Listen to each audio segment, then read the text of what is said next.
To be free, to be on the move, to go for a hike or whatever you like to do.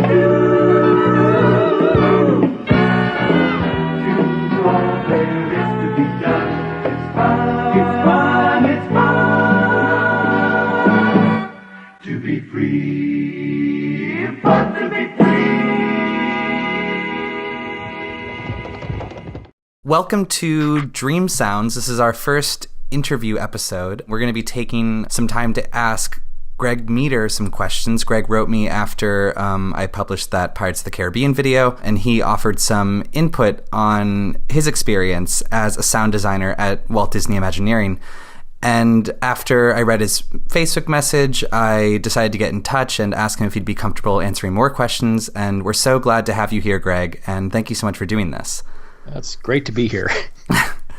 And we're going to, as I was telling Greg, just to tell everyone who's listening, we're going to do this in two parts. The first part of this series will just be answering Pirates of the Caribbean related questions as kind of a sequel to the video where I just put forth some of my own research on the topic. And then the other part of the video will be asking Greg other questions related to his work at Disney and elsewhere, because if you don't know, Greg is not just a wonderful sound designer who has worked with Disney extensively, but also many other companies and in video games, and so there's a lot to be learned. So that being said, Greg, would you be able to talk about the years you worked on Pirates of the Caribbean and what was your specific role during this time?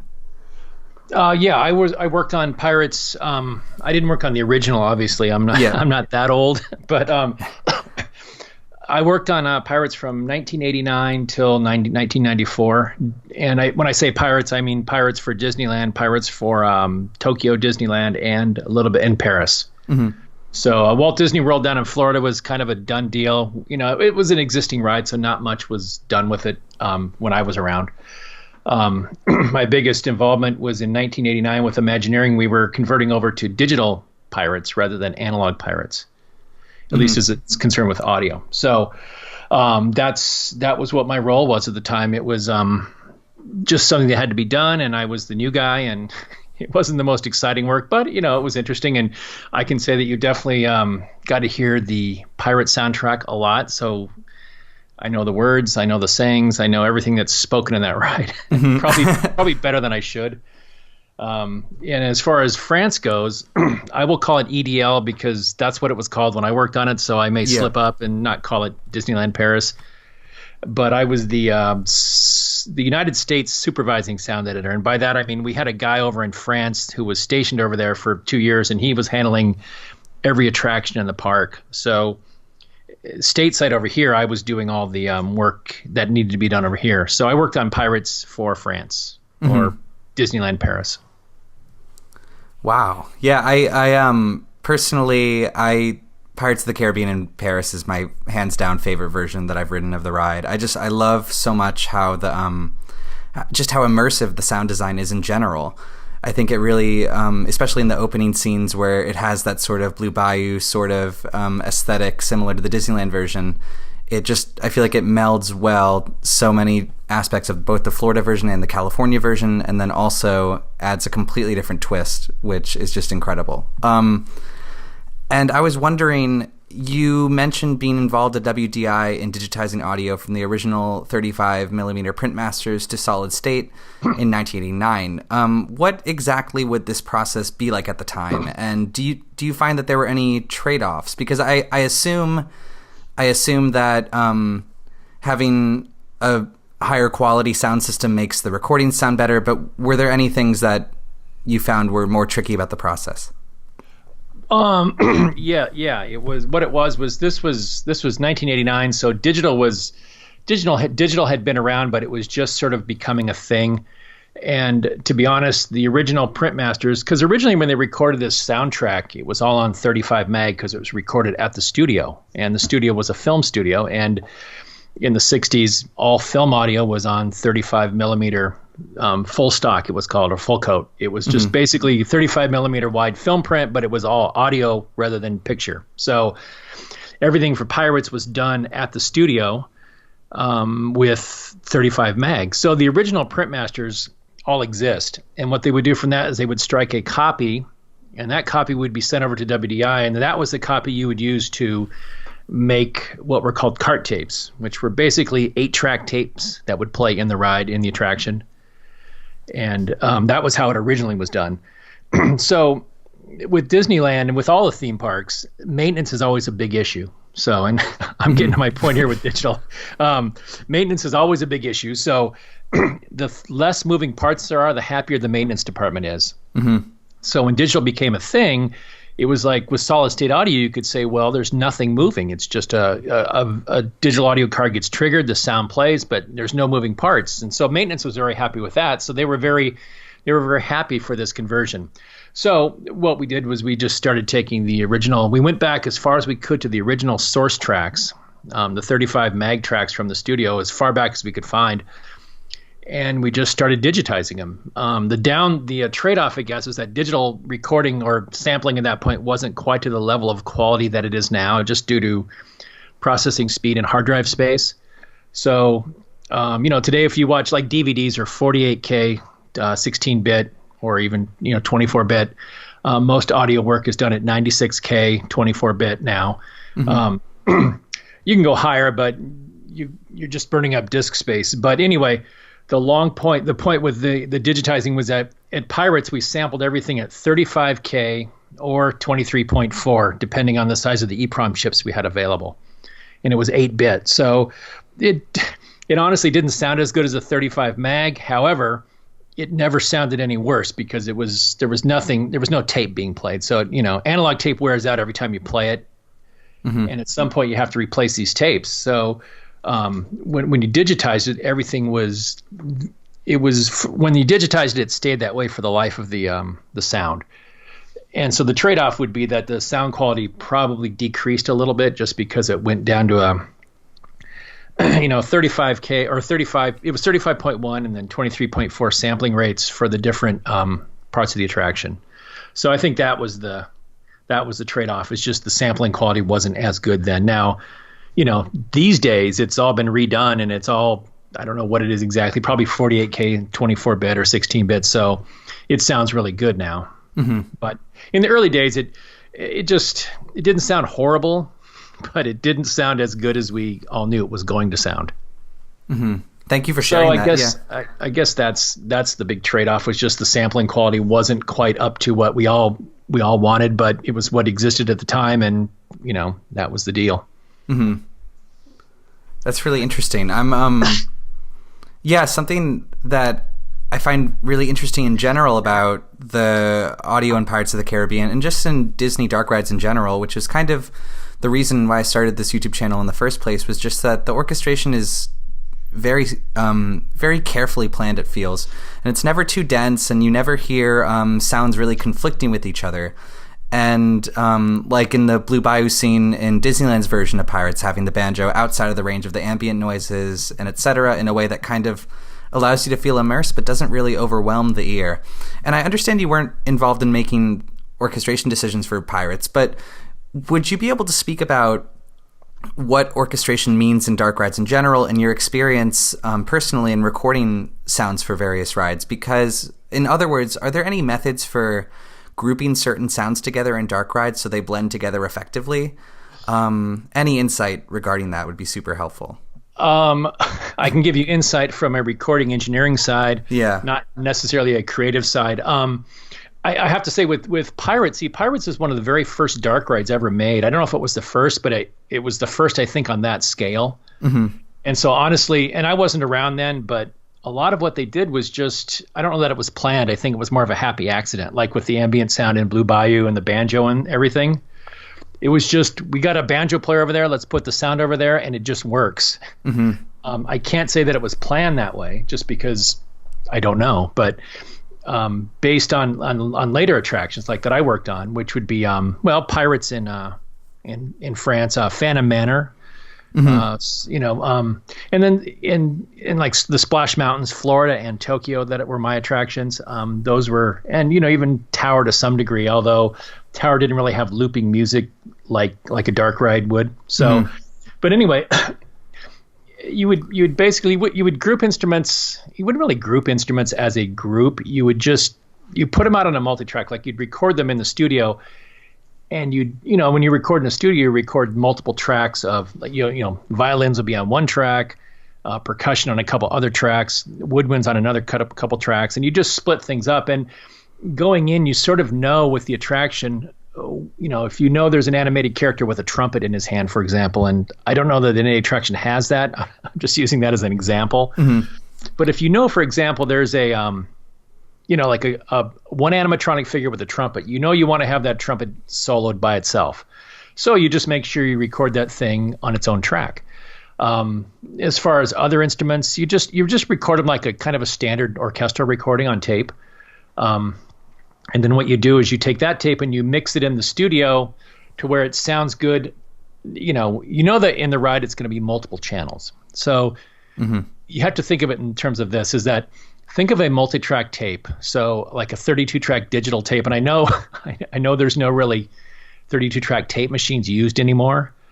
But if you think of it in terms of a multi-track tape, and every output of every track is being put back into the ride in a different location.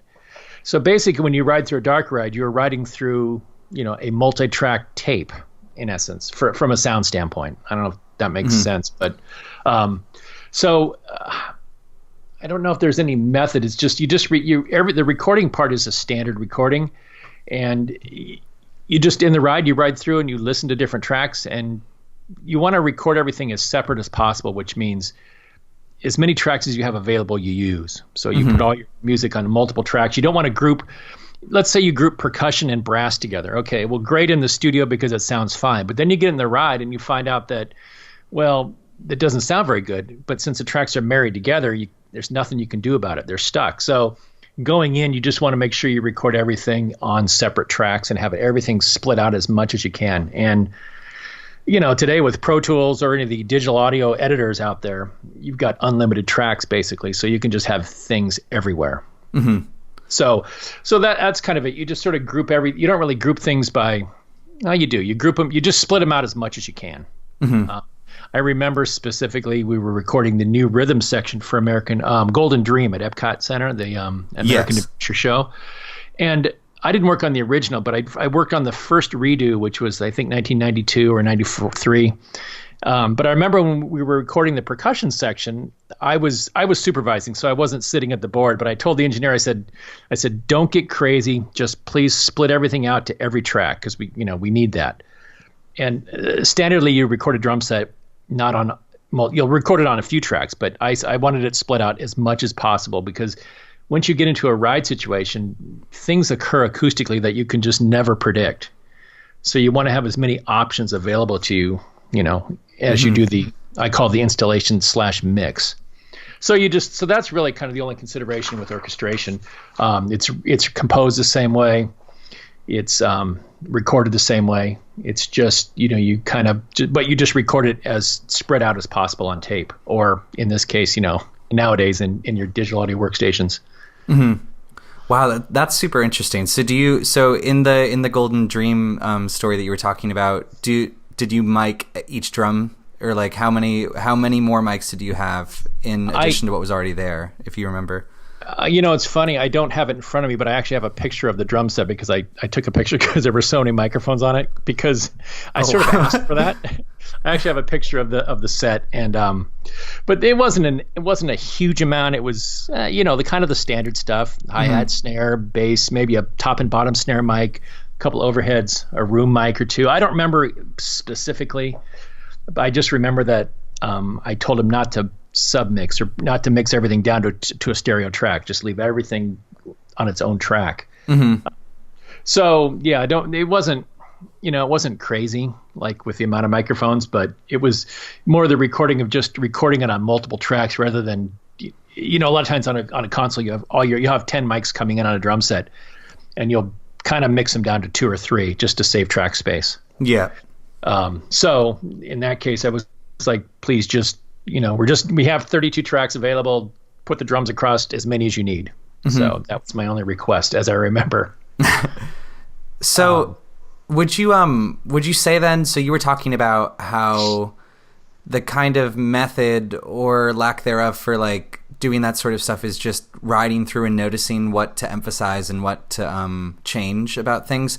I was wondering, or actually, yeah, I find that super interesting because the last time I was in Disneyland Paris, it was like the park was about to close, and I was able to ride Pirates 7 times in a row. And wow, you should work for Disney. Well, I love that sort of thing because you hear those stories specifically about riding rides just over and over again. And so whenever I have the opportunity to do that, I love doing that, and specifically putting my microphone in different places of the empty boat and just like hearing different things. And so you're saying that that's a large part of the process in crafting a dark ride sound world? Oh yeah, it is. It's easier now, and I have to say, when I say now, I haven't done any work for Disney in quite a while, but the technical process of mixing sound in a ride is the same for every theme park you go to now. Mm-hmm. So, like back in the early 90s, what it was you'd play the sound back through the ride, you get on the boat, in the case of Pirates, and you ride it.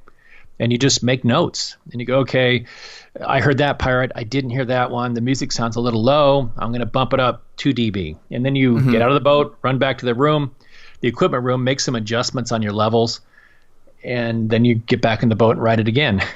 And it's in essence, it's good exercise, but it's a very inefficient process because you're constantly running up and down stairs from the boat to the equipment room. Yeah. I know that when we did Spaceship Earth, I worked on the first redo of Spaceship Earth with the Jeremy Irons version. Yeah. Yeah. That was mine. So anyway, we had a team. So we had one of our audio guys, Don, was out in the ride with a walkie-talkie, and I was at the mixing board that we had set up inside the ride in one of the equipment rooms. So he just had a radio, and he'd say, boost this, do that, do this. He would give me instructions. So that was a little more efficient. But nowadays, with local area networking and wireless, you can just sit there with a laptop in the ride and just work on it right from the boat. It's a lot more efficient now. Yeah, I can imagine. That sounds like such an exhaustive process. It was. It was, like I said, it was good exercise. Aerobically, it was amazing. But it just, like when I worked on Carousel Progress, and I'm not trying to drop names, I'm just thinking of examples, but the Carousel Progress, the 94 version, the mixing board was in a room 200 yards from the theater. So I would sit in the theater and listen to a scene and make my notes, get up, jog down to the equipment room, make a couple changes on the console, and then go back and play the show again. And with a ride like Carousel or even American Adventure, it's a looping show. You can't just start in the middle. You have to start at the beginning. So you spend a lot of time watching the ride over and over to get to the spot that you want to hear. Mm-hmm.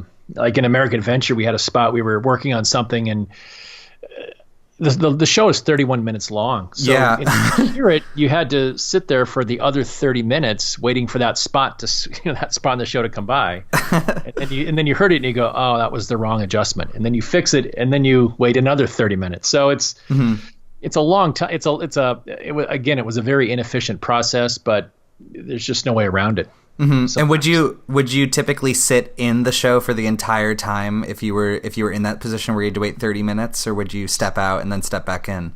It really just depends on your team and what's going on at the time. With American Adventure, to be honest, it was middle of the night and we were all tired, so we designated one person to stay awake. The rest of us would just take a 25-minute nap. As best you could, or you just set your stopwatch or your watch and come back in. But generally, it's something like that. You just this is also before social media, so you had no phone to mess around with for 30 minutes. Yeah. These days it'd be a lot easier. You could just sit there and scroll through things, but back then there was nothing. So it just depends. Usually you'd sit in the theater because you didn't want to miss it. Yeah.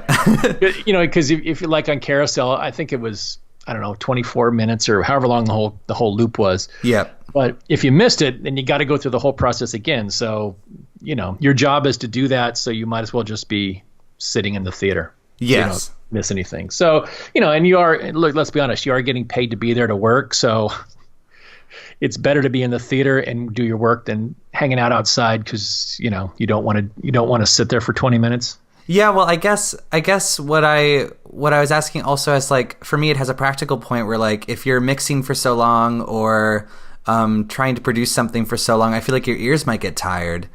And, well, I mean, there's definitely ear fatigue, certainly. Like that's true no matter anything you do in audio. And I found, like, even today when I do my sound design work, I always, as much as I always can, I give it a day off before I deliver something, because, you come back and listen to stuff, and there's usually two things that happen. One, you go, man, that sounds amazingly good. Or B, what was I thinking? Yes. And then you have to fix it. So time off with your ears, not just hearing your hearing fatigue, but also creatively. You hear things differently when you come back with fresh ears. So that would happen, and you'd find that at the ride. You'd work on it all night or all day, and then you'd come back the next day, and you'd just think, I don't know what I was thinking with that, but I need to fix it. And then eventually, at least for me personally, you get to this point where you're making changes, and I ask myself, am I making changes to make it different or to make it better?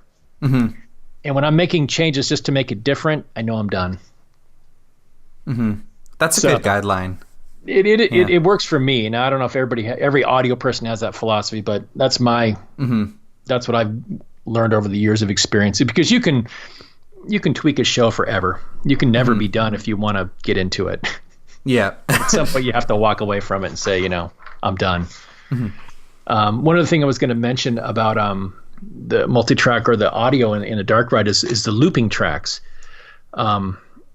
Like in Pirates, well, pretty much every dark ride has looping, like a bed track of music that loops, where you play. You have like Pirates, I think, is about a minute and something. Phantom, everything's about a minute, because in the early days, that's all the tape you could hold on a machine. And but as digital audios come into play, it's unlimited. You can loop a show as long as you want. But generally, like in Phantom, which was about a minute and 2 or a minute and 12, I forget what the loop was. But so every minute and whatever, the show control would loop the show. So on the music, you want that loop to be seamless, because you don't want to hear the loop point. So this is a technique on recording looping music, is that you would basically play your 4 bars leading into the loop point and then 4 bars out of the loop point. Because if musicians generally start right on the loop point and then they end, their energy when they start and their energy when they end is different. And many times if you just say, okay, start on bar 1 and play to bar 24 and then we'll loop that. Well, the loop doesn't always sound as smooth as you think it's going to, because the energy is different at bar 1 and bar 24. So what you do is you say, okay, we're going to loop it. We're going to play from bar 1 to bar 20. You basically repeat bar 1 at the end of bar 24. And, as a music guy, you'll get this. Yeah. So when you get to the end, as you get through bar 24, you play the first 4 bars of the piece again, just play right through to it. And because you're playing and everything's working, the energy stays the same. And that way, and then when you loop it, the loop is seamless. I mean, you have to technically edit it seamless, but the energy and the sound coming out of the musicians is the same, and it makes for a much better loop. So if you ever hear unlooped audio on audio tracks, at least for Disney, you'll hear the like a 2 or 3 bar, well, not 3, but usually a 2 or 4 bar lead in, then the loop, and then a 4 bar lead out, and then you just pick your loop point within there. So that's, I don't know, it's just kind of a little technical musical loop thing. Oh, it's so cool. Yeah, yeah, loops can be tricky. I always think about whenever I'm trying to like loop something or produce something in a way that sounds looped, I think about Donald Fagen from Steely Dan. I know that there was a piano part where one time he played it for 10.5 hours on end just to get the right segment, because he refused to loop it, and it was during a time where you would have to literally cut the tape and it would be more difficult, which is wild. Yeah, it is. It's, the early days of recording, and I say early, but by that, like analog tape in the 60s and 70s, and that's not even the early days, but that's early days for me. Yeah, that whole tape thing was just, I've spliced tape. One of the things with Disney was the early, like mostly at Epcot, they had the 2-inch bin loop tapes, which would play all the music in the park, and basically all the attraction shows too would come off of 24-track bin loop. And what you would do is you'd had time code on that track, on that tape, and so when the time code looped, you wanted it to loop at the right frame number. So we actually had we'd lay time code down on the tape. We actually had this material called Magna-C, and it was just this liquid, and you dip the tape into it, and then with a magnifying glass, you could see the time code numbers on the tape. And they weren't numbers, but they were waveforms. Mm-hmm. And you could look at the waveform, and with some training, you could figure out where the frame 0 was and frame 24 was. And so you would splice a tape right at frame 0 based on what you could see on the tape. And that way, when the show looped, the show control unit saw the time code, and it didn't jump around. It didn't see a big hiccup because the loop was right on the right frame. Mm-hmm. So yeah, looping with tape and all that and splicing tape and cutting tape. It's amazing what was able to be done back then, like with Donald Fagen, but just by today's standards, it just feels so barbaric. Yes. But time moves on, and I was around at the transition from analog to digital, and honestly, everything we're doing now digitally, we would think of at the time like, oh, I wish we could do this, wish we could do that, and it was always, well, we know we're going to be able to do it, we just can't do it yet.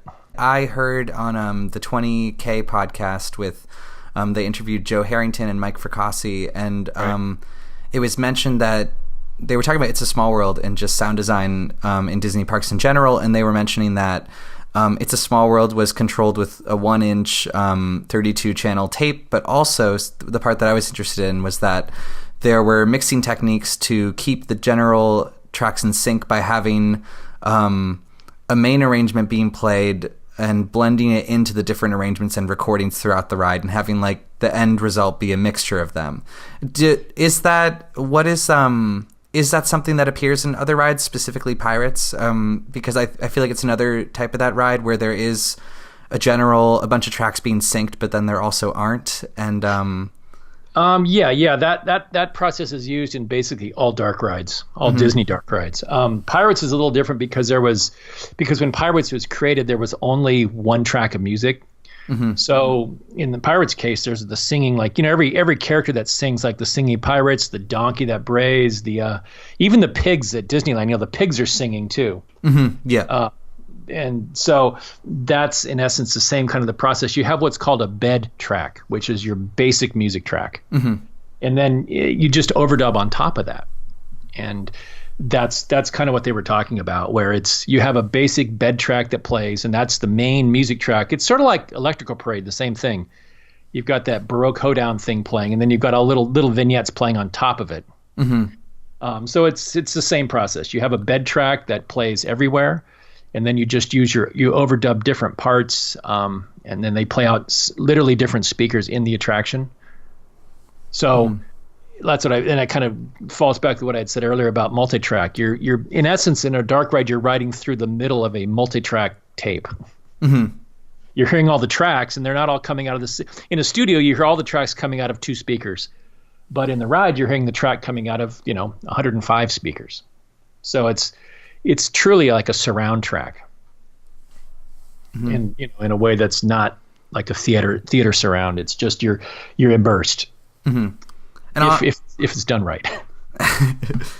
Well, I feel like Pirates does that so well, and I think to speak about speakers in general, I was wondering, to speak about another ride that you did work on, which is Splash Mountain in Disney World.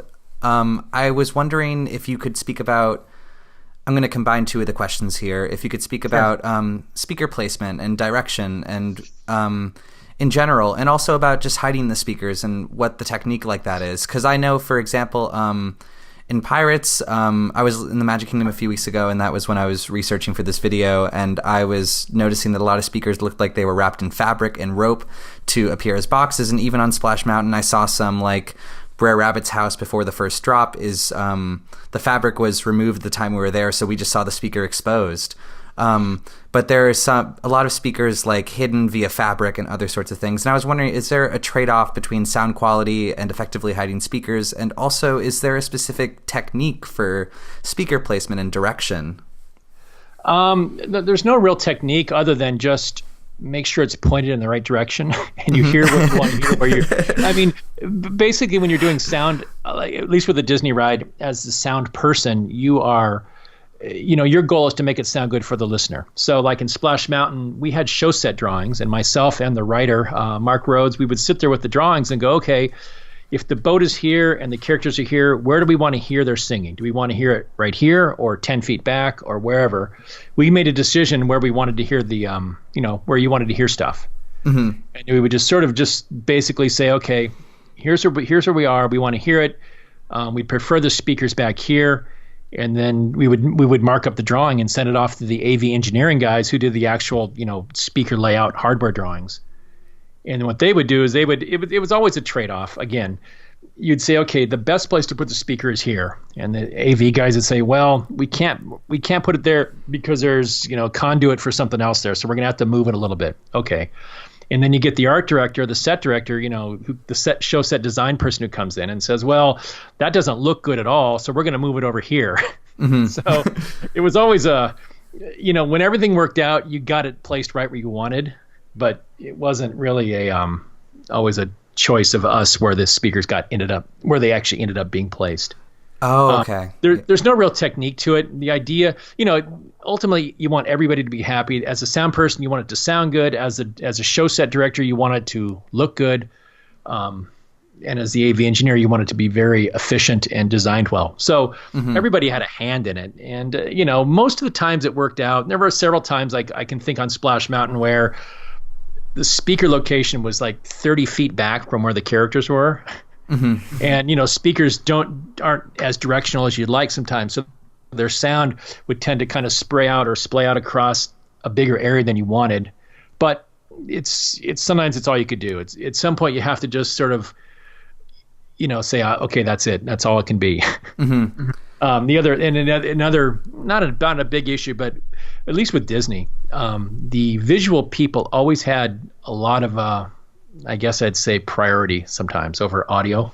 Mm-hmm. I don't want to be negative. I'm just saying that if push came to shove, visually would win out over audio generally. Yeah. So, and not every single time, but a lot of times it would. What experience with Florida Splash was that the acoustics on Disneyland Splash were not that great, and it became such a big issue that by the time we got to doing Florida, and now, granted, I did not work on the Disneyland rides, but by the time I got to Florida, when we were asking for acoustic treatment and speaker placement, we were getting high priority. So that was actually kind of nice, just because of all the issues they had with Disneyland. So by the time it got to Florida and Tokyo, we said we want it here, and they said, okay, no problem, we'll put it there.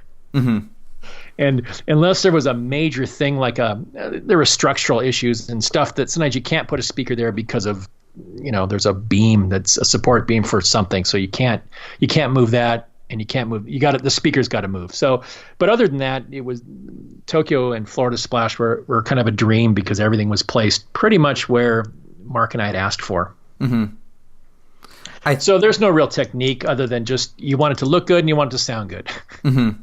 Yeah, I guess I don't mean to suggest that there's like a handbook out there on how to design for Disney rides, but But just hearing you talk about the method and just like how they're put together is super helpful. And even just knowing the sort of trial and error process highlights it a lot. Because I guess a lot of those rides, I mean, specifically Florida Splash, the first room after the first fall with the How Do You Do song, right. So many of the speakers are placed just so well where even if you're looking for them, it's incredibly difficult to spot them. And at the same time, you don't feel like any of the sound is being like obscured in any way.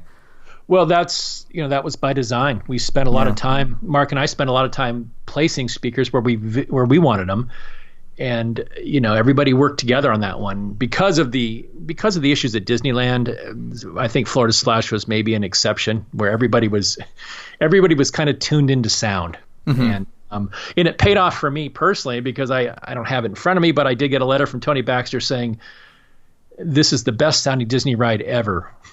Oh, that's great. Up to that point. So that was my big, feather in my cap on that one. Mm-hmm. And, anyway. Oh, wow. Well, so that was Splash. Well, to go back to Pirates, there was a specific in your initial Facebook message. There was a scenario that you painted that was really interesting to me, which is you mentioned that the burning room in the 80s or the burning city had quote unquote 2 low quality PA type music only speakers lying on the ground behind crates and not not always pointed in the right direction either. Yeah, and that comes from personal experience of standing there looking at that speaker thinking, is this it? Is this really the only speaker they have for this whole half of the scene? There was literally, and this was 1989, that I remember. Now, I'm not going to say I have a perfect memory, but I'm pretty close on it. Yeah, there were two speakers. One at the beginning of the scene as you come out of the bridge from the ship captain and the fort, and you come into the first scene where there's the mayor being dropped in water and stuff. There was one speaker there on the left, and then there was one speaker up past the auction scene, and that was it. Did you think that did that in any way? How did that? I don't know. I've never grown up and I've only grown up with more modern sound design on Disney rides, and so I can't really even fathom that. And I would think, do you hear a lot of the machinery more than in other spots where there are more speakers, or is just the volume turned up? Well, in this case, the volume was just turned up, which kind of comes to a problem because as you turn it up, the sound comes from that speaker, and as you come into that scene, your ear gets directed right to that speaker. And it's in my as a sound designer, my mind is it's better just to have an immersive soundtrack everywhere as opposed to coming out of a speaker in the corner of a place. So, as speakers as the quality went up on speakers over the years and they got smaller and easier to hide, it just became. And they became cheaper too, and it was easier just to route. You could route more speakers into the scene, and amplifier quality went up, and a lot of things changed over the years. Where it was like, well, let's see if we can make this sound better, because the original tracks were all sounded pretty good. It was just the playback and the ride that didn't sound as good as it could have. And the digitizing was done mostly for maintenance and ease of maintenance, but. It just, immersively with the music, it just would be better if you could have speakers in multiple places. Like, okay, another name drop, Sci-Fi Dine-In Theater in Florida.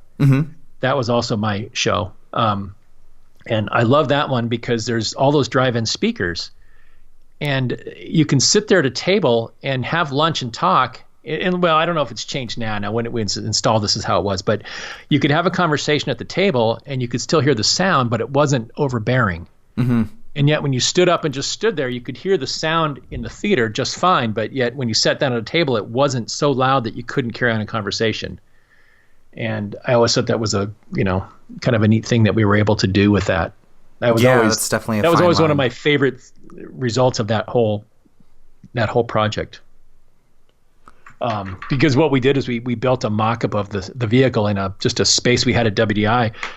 And we got the drive-in speakers, and we just set them on a pole, and we would eat lunch there every day for like a week. We just keep moving the speakers around and adjusting the levels until we could eat lunch and talk and have the sound play. And then we finally came up with, we said, okay, this sounds good. We can talk, we can eat, we can hear the sound. Boom, let's do it. That's so cool. I've never eaten there before, but I will pay attention to that when I'm there. Yeah, it's it's drive-in. It's not like high quality food, but it's the atmosphere. It's the food. It's the whole experience. Wow, cool. So, anyway, that was. I'm sorry. Go ahead. Oh, sorry. I was going to ask you a question about. Speaking of Hollywood studios, I was going to ask you a question about your work on the Tower of Terror. Yeah. Which is that's definitely my favorite Disney attraction of all time. I think it's just so thorough. The attention to detail is just off the charts. And something that I found interesting that you've mentioned before in previous interviews and stuff is that you lament that audiences in general aren't able to hear the audio as it was intended in the studio, as a lot of the sound is lost in the ride's environment. And so knowing this and having worked on many Disney rides, are there any precautions you can take in looking at the environment of a ride to avoid this? Because I remember you mentioning that audio typically comes in at the end of a project. So is that kind of like something you just have to learn to work with in the moment, or is it something that you can have input in? Well, you certainly have input in it. There's multiple meetings that go on. There's the early Blue Sky creative meetings, and there's generally no audio people at that point. Once it gets a little more design, they go into like a feasibility stage and concept, and then we get involved at that point. And you make your recommendations, but not only are you, but lighting departments making their recommendations, show control, animatronic, the animators, everybody has their input. And so it's never guaranteed that your input's going to be listened to or heard just because of time and expense. It's like, well, we could do that with the speakers, but it's going to cost us an extra whatever, and it's going to take 6 months to do it, so we're not going to do that. So you do give your input at some point, but generally by the time audio did get involved, the ride was basically designed. I mean, not down to the nut and bolt, but the concept was already there, and that wasn't going to change. So there's really no way around some of this because, like on Spaceship Earth, for example, the vehicle, it just makes noise. It's a constantly moving vehicle on a mechanical track, and there's really no way around that. You try to mitigate it as much as you can, but you can't always. There's nothing you can do about it sometimes. And I'd said this on a Spaceship Earth podcast I had done. The noise floor in Spaceship Earth was somewhere around like 75 to 80 dB, which, if you look at in a recording studio, the noise floor is around 35 dB, and it's an exponential scale. So 80 is way louder than 35. And the only technique we could do with that when we were mixing things was that we would in the studio at WDI, we would feed in sounds like either machine sounds or crowd sounds. We had a bunch of different crowd sounds we would use, like, just for people milling around making noise. And we would play that in at the appropriate level. We would take SPL measurements of like different levels around the park. And so, we would play the level back in the studio while we were mixing. And that's Could you elaborate on what SPL measurement is? Sound pressure level. It's a measurement of how loud you're perceiving the sound. And generally, it's hard to explain. It's just how you perceive how loud things are. So you'll hear, like they'll say a jet engine's 120 dB, and it's how loud something is at a given distance. And there's a formula for it, and it's usually like 1 meter is the measurement. And I don't know exactly. I haven't looked at the exact spec in years, but when you mixing it for a movie, like you set your theater up to 85 dB. So you feed your pink noise out into your system at 85 dB. You measure 85 dB at your listening position, and that's pink noise is all frequencies playing back equally.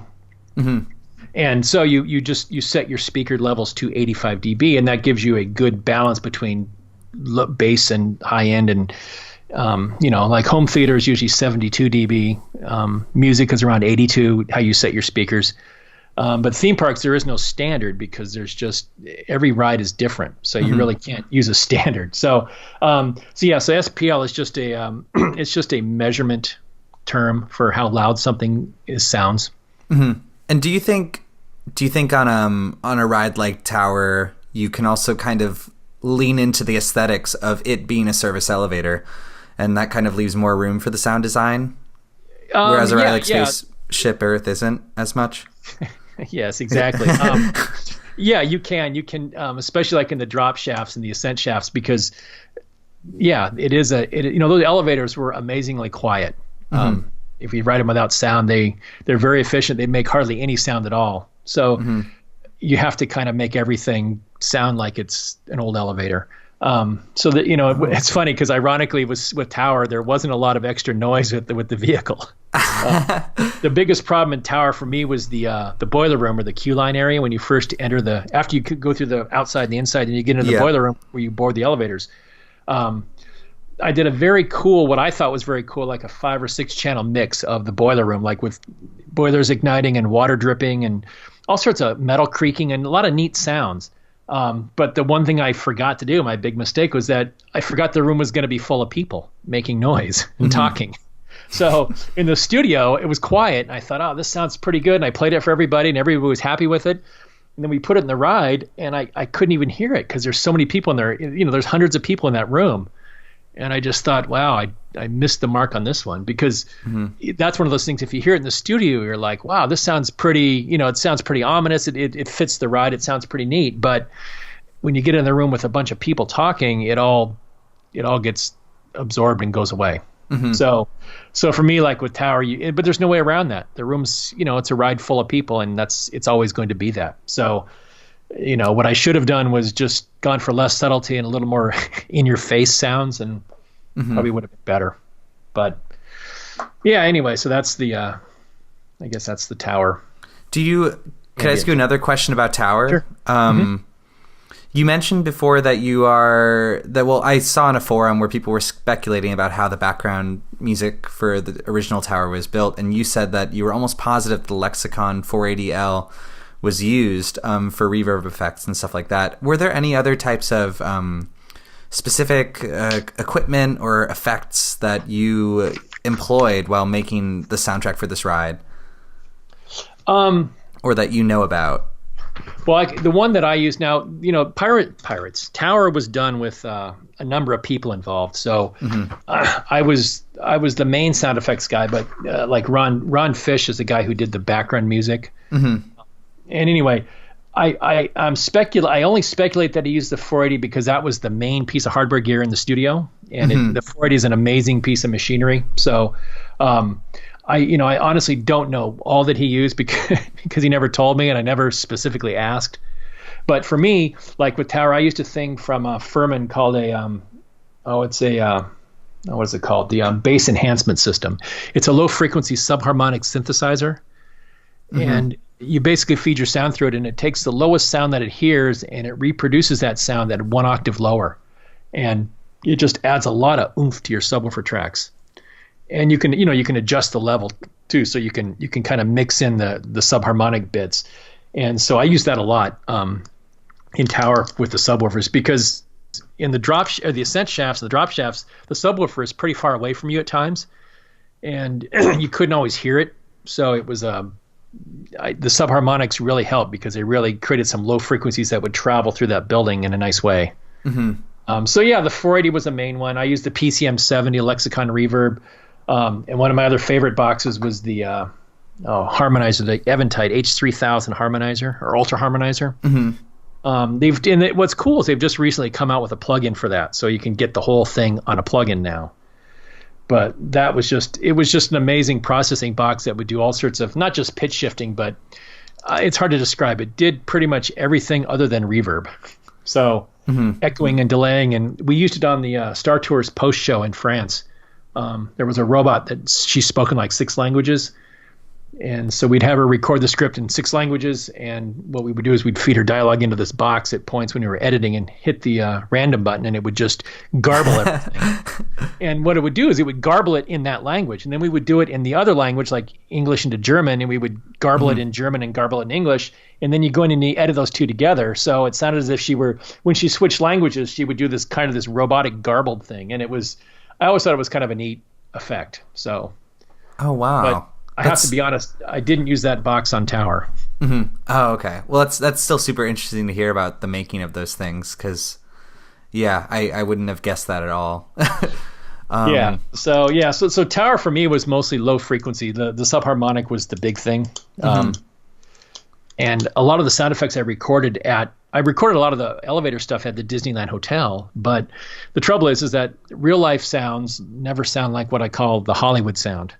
So, a lot of the sounds I recorded at the hotel didn't necessarily translate well into the ride. So a lot of the stuff was just kind of out of libraries, and I actually used some hardware, some stuff that Jimmy McDonald had built back in the 30s. So that was kind of cool. What do you mean hardware stuff that Jimmy McDonald built? When Jimmy McDonald did the first sound effects for the early Mickey Mouse cartoons. Yes.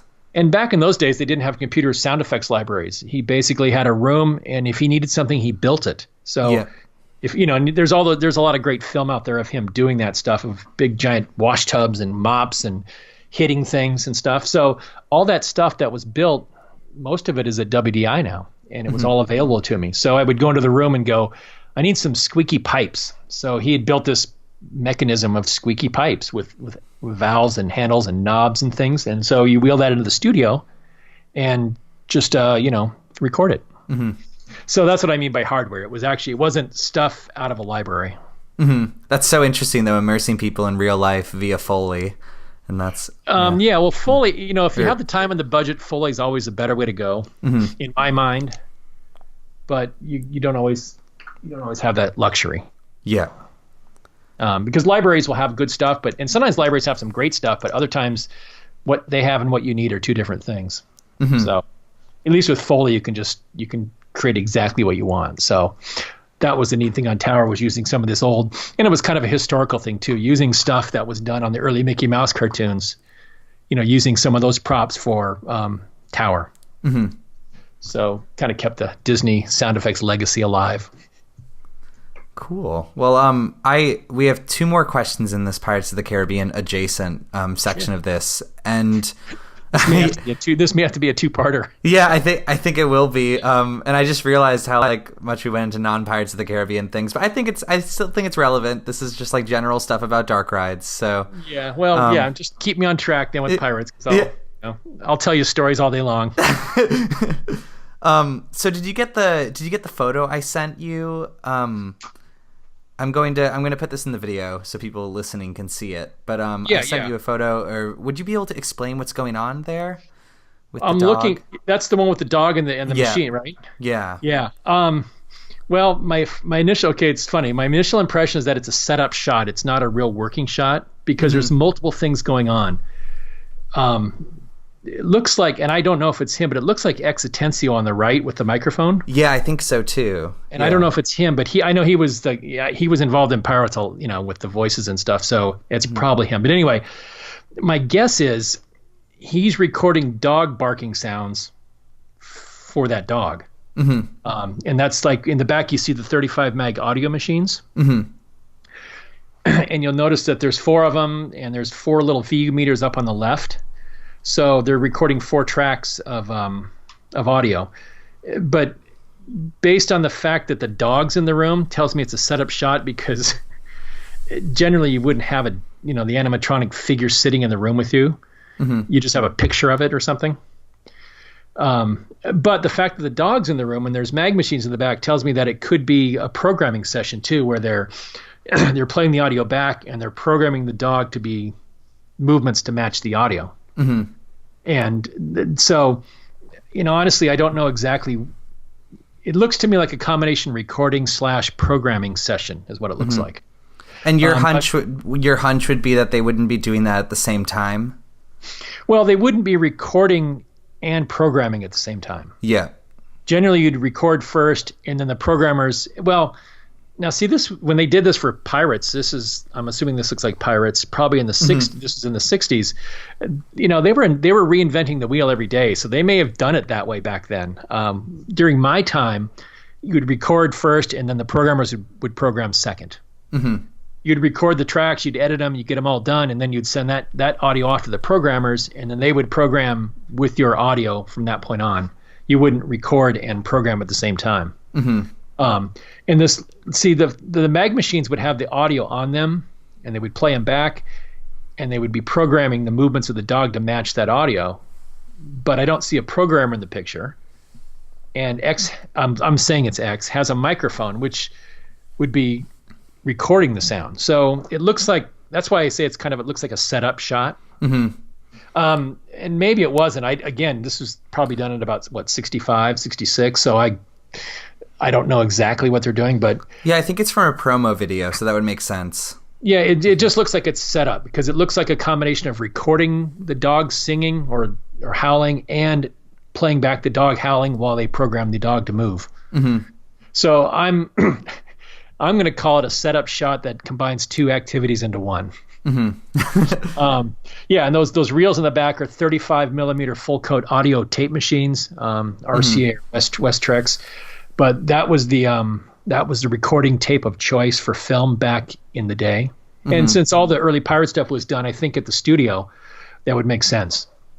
That's super interesting. Thank you for helping out with that mystery, because I had no idea what those machines were. Yeah, those are audio machines. Yeah. Well, I guess just the specific model or what exactly they were doing. I assumed tape and using that to be synchronized, but I just didn't know where to start. Yeah, they were 35 millimeter, and they would match the film 35 film prints when they edited to filmed, and they didn't in the case of Pirates, but in a movie, you're on your flatbed editor, you'd bring your 35 audio track in with your 35 film print, and line up your sync and everything. So everything in those days was 35 millimeter film material. Okay, cool. So anyway, speaking of, that's that picture. Thank you. speaking of the equipment used on Pirates and just at Disneyland and Disney World in general, you mentioned that exclusively while you were there, you noticed that exclusively JBL speakers were used. And I, in my research about looking up early Disneyland audio, and I've seen photos of like the Jungle Cruise and I've seen a lot of ads regarding Altec providing speakers for Disneyland at the time. And I was wondering if you knew when JBL was integrated into the Disneyland audio setup, or I just don't know. There's not much info about the specific brand that they would use at the time. Right. Well, since we talked a little bit about that, I did a little research, and I actually have in front of me a memo from December 6th, 1990, talking about speaker types for the different parks and different rides. So I was always under the impression that it was always JBL, because we had a couple guys that used to work for JBL that were working in audio R&D. Mm-hmm. And so everything we used was JBL. But I'm looking at this list and I realize there was a lot more than just JBL. We had a JBL Control 1s. We used, for Star Tours, we used ADS L300Cs. Mm-hmm. We had Altec 55 4As, EAW, some EV Century 100s. EAW FR122s, Altec. There's a lot of other speakers other than JBL, so I have to sort of correct myself. Mm-hmm. I remember it being all JBL, but like I'm looking here in Star Tours, JBL, Altec, and EV. Mm-hmm. So, then some of the stuff for France was RH, FRS, and I'm not sure what that is, but Altec, CLS, JBL. So I think I was maybe mistaken when I said it was all JBL. Well, thank you for clarifying that. Do you think that do you think that on a ride like Star Tours, like you were saying, where they mix speakers, is that usually just due to inventory or due to specific preference? It's due to specific soundtrack preferences. Like the main show is going to have the bigger speakers because you've got main shows. Surround speaker. And, the other thing with Star Tours is you're also looking at weight on the vehicle, because it is a motion simulator, and every extra pound in that vehicle puts stress on the hydraulics. So you wanted to have it be as light as possible. So the surround speakers would probably be like a smaller, like a JBL, like a Control 1 or Control 5, just a smaller speaker. And then you got speakers for the pre-show, the pre-show video with, the girl with the hair in the original Star Tours video. Yeah. Those speakers would be different. The background music speakers out in the, in the queue line would be different. So they would just be based on source material and location. That would be why they'd be different types. Because you don't need a full range theater speaker for C-3PO standing in the equipment bay.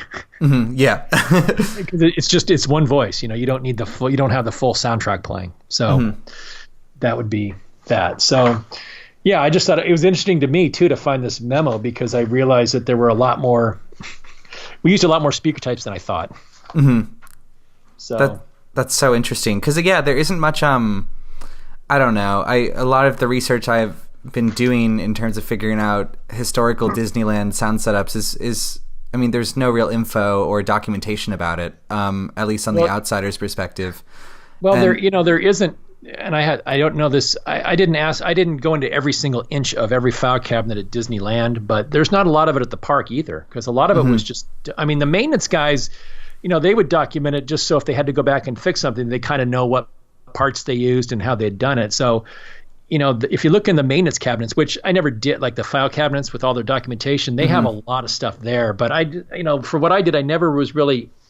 You can't just walk into somebody's office and start rifling through their file cabinets. Yeah. Just because you're curious about stuff. So, I can tell you at WDI, a lot of the documentation for the older shows was non-existent. It was just, talk to so-and-so, he remembers something about it. And then you go talk to that person, they'll tell you a little bit. It's a puzzle. You get pieces of puzzle from different people. Mm-hmm. And I was kind of fortunate in, at least in 1989 and 90, a lot of the original Imagineers were still around, like Claude Coates and X and John Hench and those guys. They were still there. They weren't necessarily working on projects on a daily basis, but they were, you'd see them around. And so you could talk to them about stuff if you had questions. And that was always it was kind of fun to do in the first place. But, they would tell you things, but a lot of it was never written down. It was just, no, we just did this and put it there. Okay. That was it. That was the documentation. Wow. That's, yeah. You know, it's gotten better over the years. I can probably tell you now that everything is documented to, you know, an inch of its life, and stored and filed and, you know, very official. Mm-hmm. But the early days, it wasn't. Yeah, because like I said, the only thing I've been able to find was Altec speakers, because there was an ad about how Altec was right near Disneyland in Anaheim, and so they mentioned in one of their ads that they were the official supplier or something for Disneyland, and they gave like a diagram in that ad of a speaker set up on Main Street. And the other thing was those photos of the Jungle Cruise, and then there was also on a forum deep in the internet, there was someone talking about that Monsanto ride, or the Circle Vision film America the Beautiful, I think. Yeah. Yeah, and they said, "Oh, I swear that they had these specific Altec cabinets," and but that's it. So thank you for elaborating. Yeah, and they probably very well did. You know, looking at this list of stuff. Yeah, they did. They must have, because you know, Walt partnered with a lot of different companies at the time. Yeah, because I'm looking here. Yeah, there's overhead speakers, Altec 405, 409s. Altec 604s, Altec 920s. So yeah, there's a lot of different Altec speakers. Like this, probably the ceiling speakers in Small World were all Altec, and I'm guessing, I don't know that, but yeah. So yeah, you're right. Altec was probably everywhere in the beginning. Wow. Yeah. Cool. So that ends the first half, or the first majority of the questions. So we're gonna have a brief pause. Thank you again for doing this, and everyone who's listening will. This is the end of part 1, so the next video will be part 2 of this conversation.